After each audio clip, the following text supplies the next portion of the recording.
As I brewed my coffee, my phone suddenly buzzed. A video message arrived from Mrs. Whitaker, our former neighbor.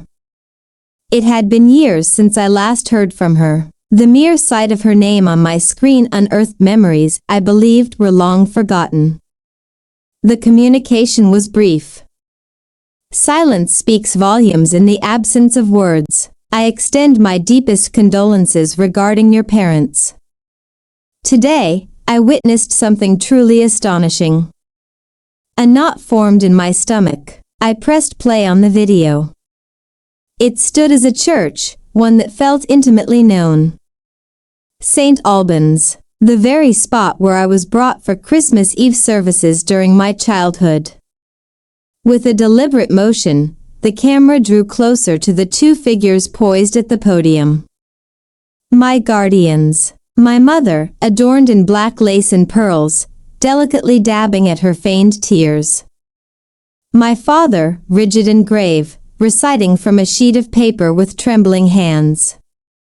A casket loomed behind them. Beside that casket lay my photograph, grandly framed, adorned with flowers all around it. I stood still, caught in a moment of sheer disbelief. No, my father's voice resonated through the phone. She had always been a girl beset by troubles. Yet, our affection for her was undeniable. We exerted every effort possible. My sight became hazy. He was reading a eulogy, the words of my obituary. Although she departed from this life far too soon, we hope her spirit has at last discovered tranquility. What is this? I was not dead. In the confines of my apartment, I found myself standing, alive, inhaling deeply, trembling with a mix of emotions. This simply couldn't be real. I meticulously rewound the timeline, replaying it over and over. Their expressions remained unchanged. Their voices remained steady, untouched by sorrow. They exuded a sense of tranquility. Executed with precision, orchestrated with care. My fingers tightened around the edge of the kitchen counter. My hands trembled incessantly. What on earth is happening? I murmured softly. What is the reason behind their actions? Years had slipped by without a word exchanged between us, not since they severed ties with me, casting me aside as if I were a blemish on their esteemed reputation. Yet to conduct a funeral? To pronounce me lifeless? With each passing moment, the chill deepened. My mother remarked on the tragedy of my accident. No accident occurred. My father reminisced about the last years I spent in solitude. I toiled, existed, endured. They were aware of that. It was necessary for them to do so. What is the reason behind this? What could possibly motivate them to act in this manner? I lowered myself into the chair, the phone continuing its melody in the background. The video concluded with the camera sweeping over the grieving crowd. Remote kin. Friends of the family, even my early years. A guide in the world of piano. Everything is present, clad entirely in black. Everyone thought I had vanished. Deceased, and not a soul. No one had even made an attempt to contact me. I replayed the video, seeking confirmation that my mind wasn't conjuring illusions. Yet, the reality was unmistakable. They didn't merely erase me. They laid me to rest, vibrant. In that instant, a singular truth emerged with undeniable clarity. This was not an error, it was a decision. It has not always been this way. Once, I held the conviction that family embodied safety, devotion. The illusion was shattered 3 years prior. The day I was cast aside from my own existence, discarded like refuse hidden beneath a carpet. The reality? I did not take the money. It was my younger sister, Sabrina. The cherished one. The individual who seemed incapable of fault. She misappropriated almost $80,000 from the account of our family business. She acted without caution, ensnared by a way of living beyond her means. When the figures failed to align and the ledgers ignited, our parents sought a scapegoat. I found myself to be quite convenient. The precise words my mother whispered in the kitchen remain etched in my memory. One ruined daughter is preferable to two. My father didn't even glance in my direction when he uttered those words. You brought us shame. You are no longer considered our daughter. With the dawn's first light, I had vanished. Funds are non-existent. There is no need for explanations to anyone. Only silence. I made an attempt to reach out by phone.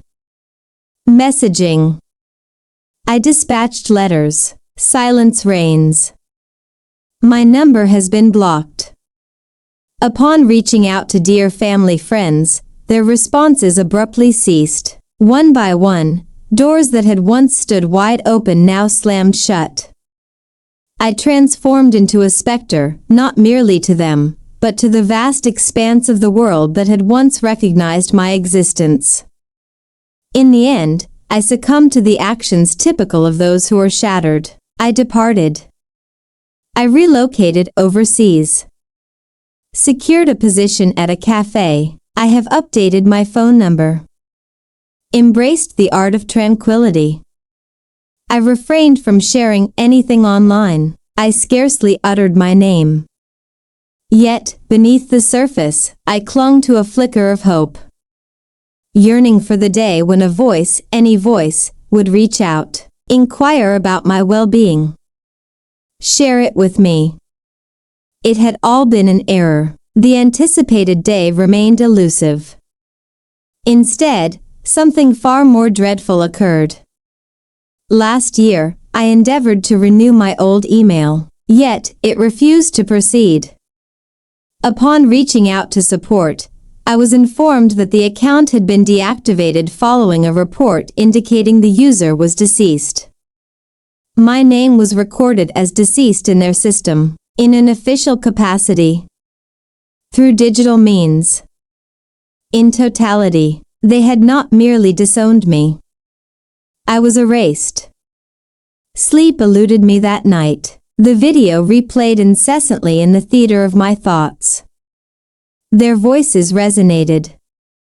Their feigned sorrow, my visage beside a casket I had never encountered before. The occasion of my own funeral. In my absence, there was an unsettling feeling in the air. Thus, I commenced my excavation. Initially, I reached out to my aunt, Linda, the elder sister of my mother. Years had slipped by without a word between us, yet I could still recall how she would slyly slip me candy during our family reunions. Her voice came through on the second ring. Greetings? Aunt Linda, it is I, Lena here. Stillness. Next, proceed with a click. She ended the call. I made another call, obstructed. Subsequently, I reached out to my cousins. One sent a thumbs-up emoji and then vanished without a word. Another inquired, is this some sort of twisted jest? Only one person believed in my true identity, while the rest remained skeptical. My youngest cousin, Noah. The individual who consistently admired me during our childhood. He replied with a sense of reluctance. Lena, do you truly exist? Indeed.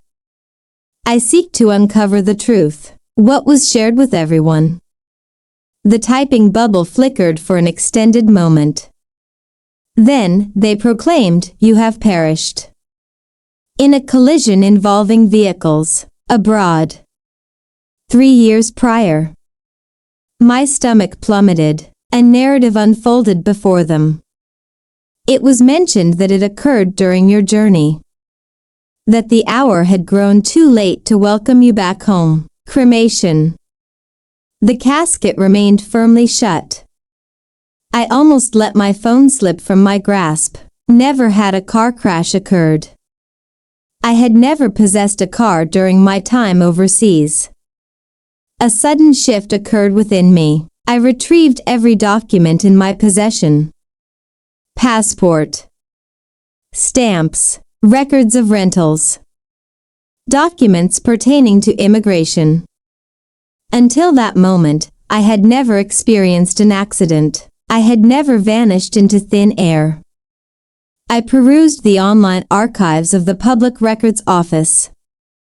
And there it stood, a presence that demanded attention. Lena Delacroix. Date of passing: July 16th. Reason: traffic collision. Condition: passed away. Certificate identification: ARC F9130027. It was forged. They declared me legally dead. The glow of the screen held my gaze, captivating my thoughts, enveloped in stillness.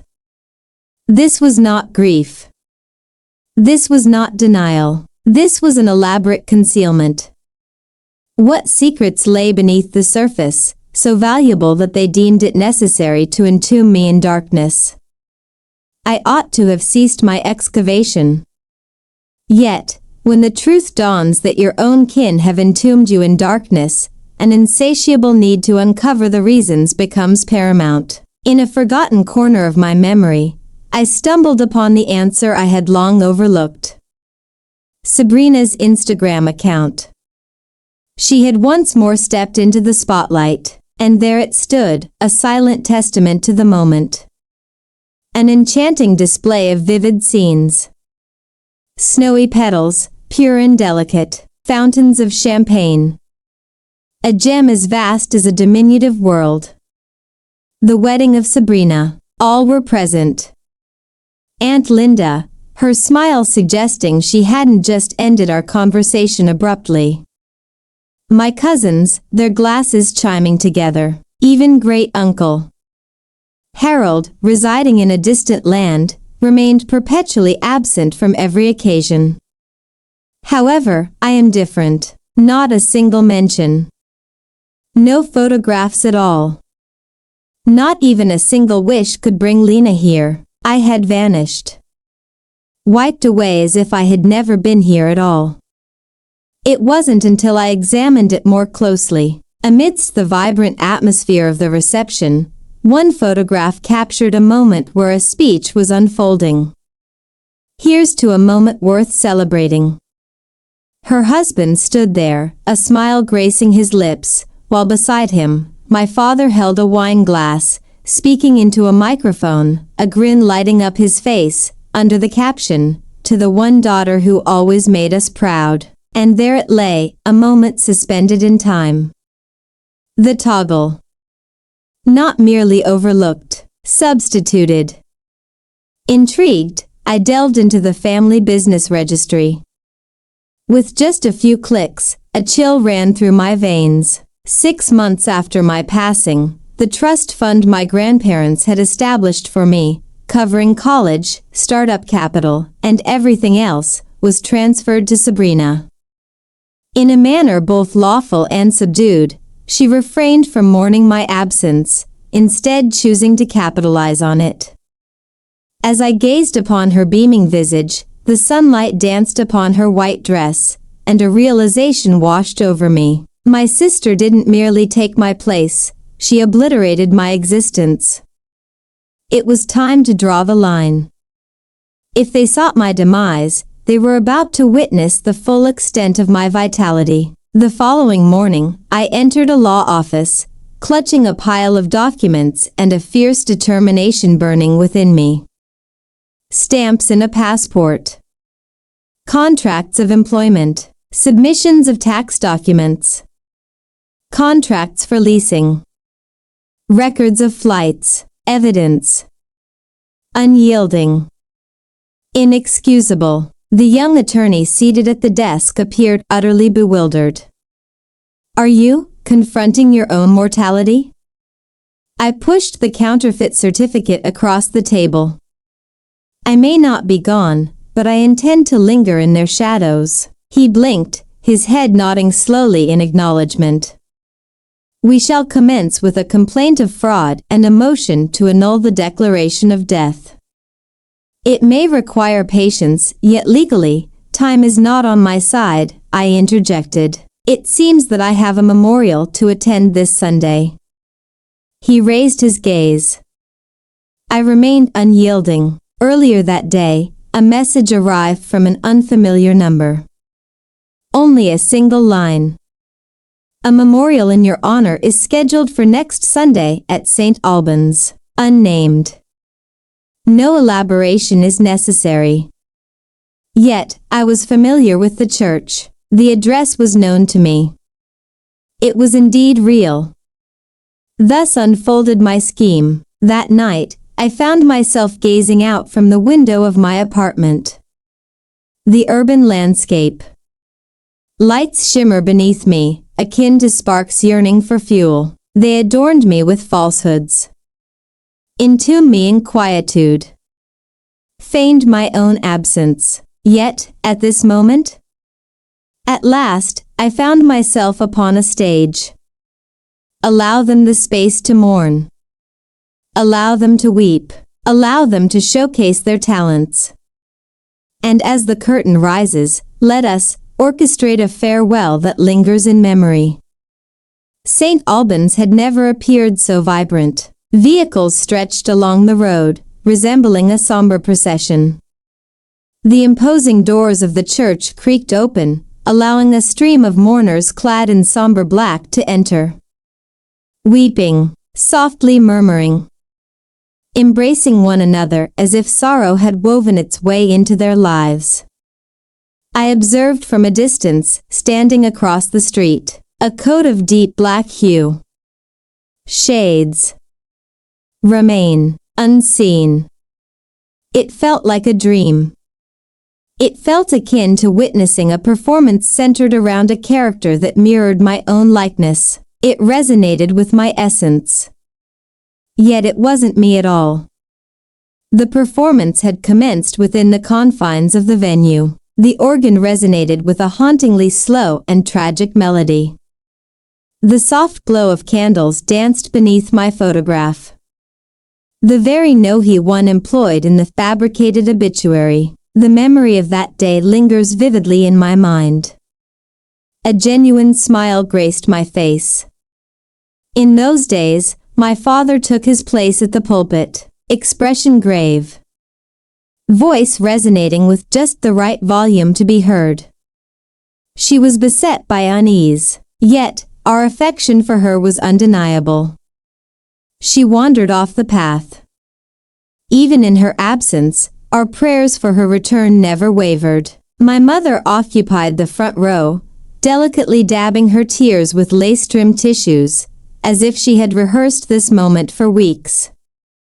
Her sobs were fragile, flawless, and Sabrina.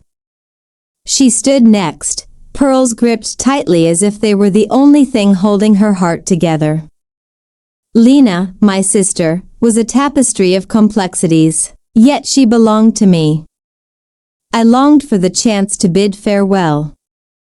A falsehood cloaked in sorrow, adorned with a delicate ribbon. I moved nearer to the doors, just enough to catch the sound. The priest lifted his hand with a grave demeanor.